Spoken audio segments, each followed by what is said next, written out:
Hi everyone. In this video, you're going to learn how to use L'Hopital's rule to evaluate limits.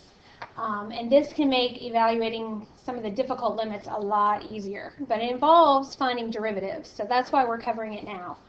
But anyway, this is L'Hopital, and actually this rule was developed by his teacher, Johann Bernoulli, and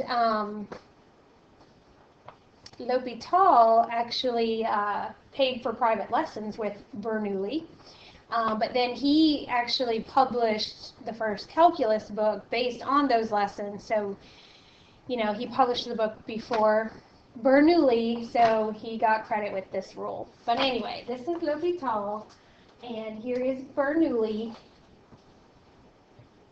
Got to give him some credit, huh? Okay, anyway. Let's say that you want to find this limit. Remember, when you're evaluating a limit, you always try direct substitution first. Okay? So, first thing we would do is try plugging in a 2 for x. Well, notice that we end up with 0 over 0, which we learned previously does not mean that the limit does not exist. It just means you have more work to do. Okay? So, what we learned earlier is that if you can factor, you would want to try factoring and then direct substitution. Okay? So,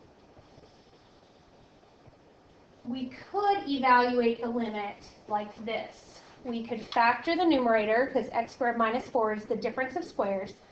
So it factors into x plus 2 times x minus 2, and then we can cancel our factors, x minus 2 and x minus 2, top and bottom.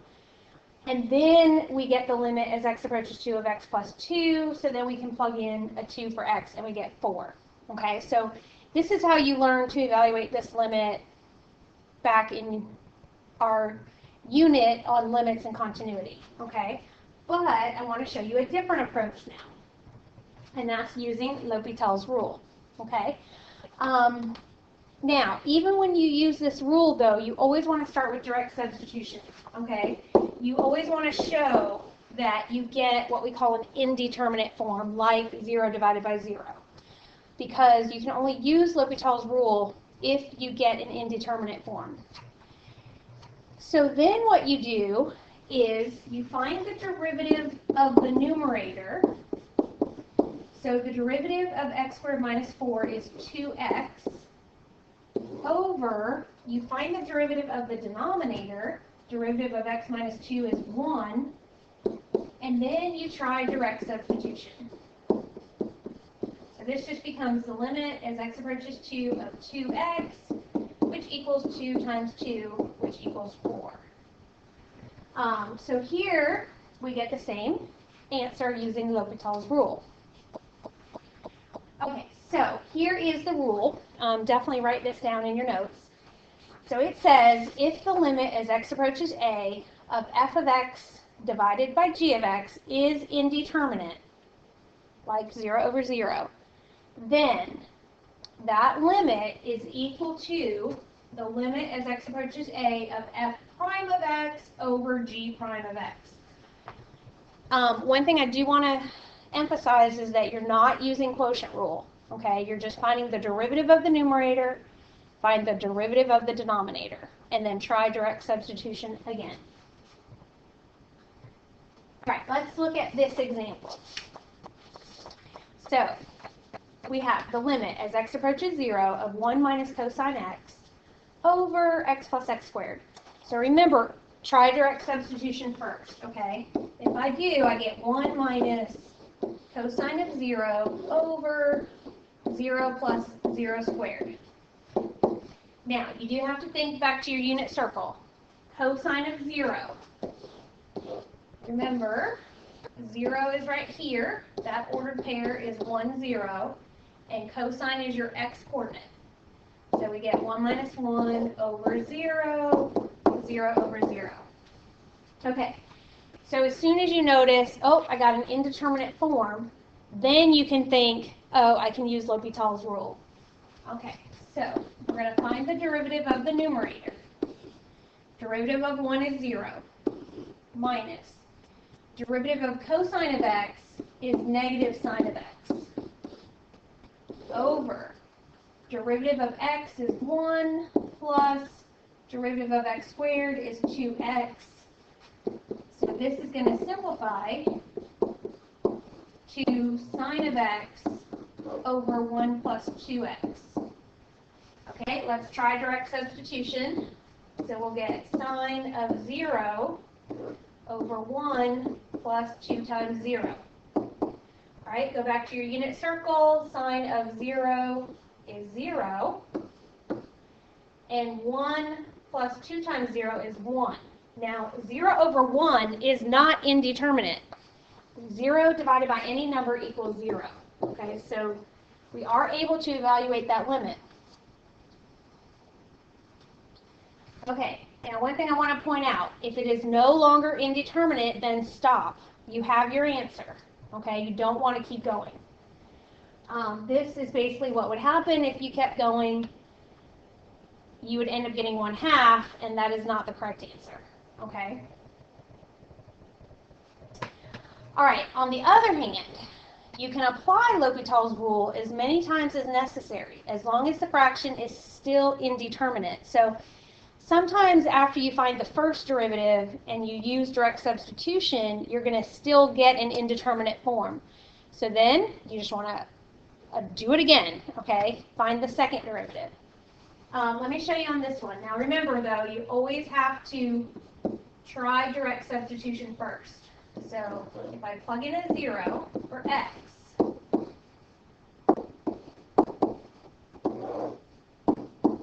I get this.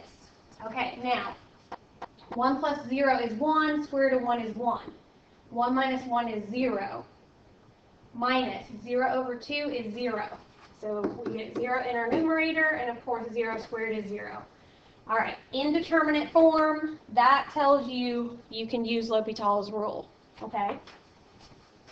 All right, so let's find the derivative of the numerator. Okay, we're going to start with square root of 1 plus x, which remember is the same thing as 1 plus x to the 1/2 power.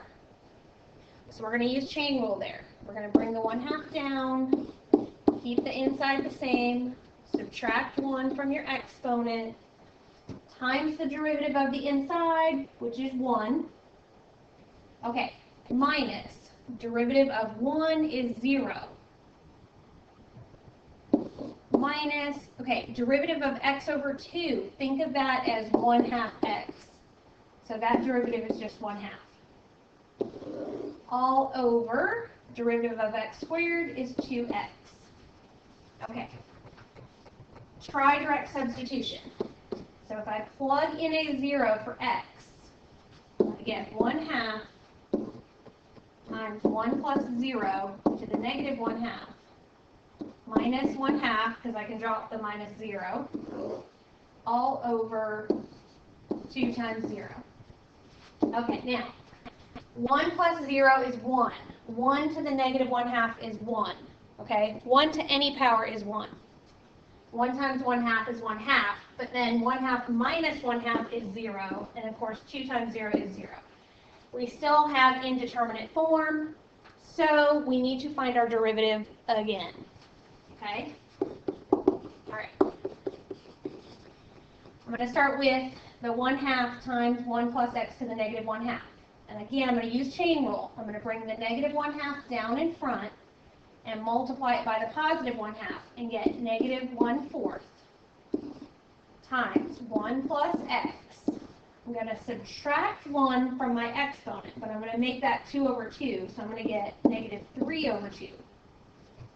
Okay, we drop the minus 0, and the derivative of 1/2 is 0. So we're done with the derivative of the numerator. Over the derivative of 2x is 2. Let's try direct substitution. Plugging in 0 for x. All right, 1 plus 0 is 1. 1 to the negative 3/2 is 1. 1 times negative 1/4 is negative 1/4 over 2. We're going to multiply by the reciprocal, and we're going to get negative 1/8. So that is our answer. We did not get indeterminate form, so we stop, and we have evaluated the limit. Okay, now, L'Hopital's rule can also be used to evaluate other indeterminate forms besides 0 over 0. These are also considered indeterminate: infinity over infinity, infinity times 0, infinity minus infinity, 1 to the infinity power, 0 to the 0 power, and infinity to the 0 power. Now, the first one, infinity over infinity, can be evaluated just like 0 over 0, so just like all the examples that we've done so far. But the others have to be changed to a fraction first, because remember, L'Hopital's rule requires it to be in the form f of x over g of x, okay? So if you ever have a product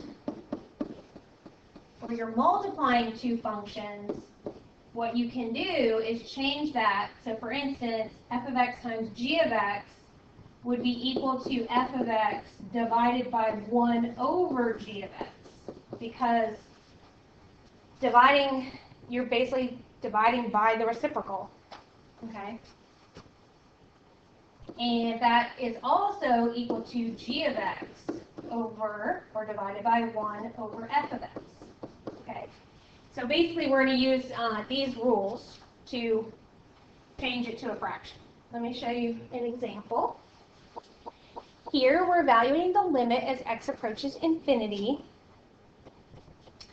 and we have a product, x times sine of 1 over x. So let's try direct substitution, okay, the way it is. So we would end up with infinity times sine of 1 over infinity. Now I want to point something out. If you have 1 divided by infinity, which is a really, really, really big number, that is essentially 0, okay? So this basically becomes infinity times sine of 0, which remember, go to your unit circle, sine of 0 is 0. So we end up with an infinity times 0, okay, which is one of our indeterminate forms. Okay, so that tells us we can use L'Hopital's rule. But in order to use L'Hopital's rule, we have to change it to a fraction. So we're going to make this the limit as x approaches infinity. I'm going to keep sine of 1 over x in my numerator and divide that by 1 over x. So I'm really just flipping the x and then multiplying, okay? Or dividing, excuse me. Okay, so that's what I mean by change it to a fraction first, okay? So let's go ahead and apply L'Hopital's rule. So we're going to find the derivative of sine of 1 over x. Excuse me. Okay, so remember, derivative of sine is cosine of 1 over x times the derivative of 1 over x, okay? Now, I like to think of 1 over x is equal to x to the negative 1, and then just apply your power rule. So you'll get negative x to the negative 2 power when you find the derivative. Okay, over. Well, derivative of 1 over x is going to be the same thing, negative x to the negative 2 power. And then these are going to cancel, and we're going to end up with the limit as x approaches infinity of cosine of 1 over x. Okay, let's try direct substitution. This becomes cosine of 1 over infinity. And 1 over infinity is essentially 0. So this becomes cosine of 0. And then thinking back to your unit circle, cosine of 0 is equal to 1. So this limit is equal to 1.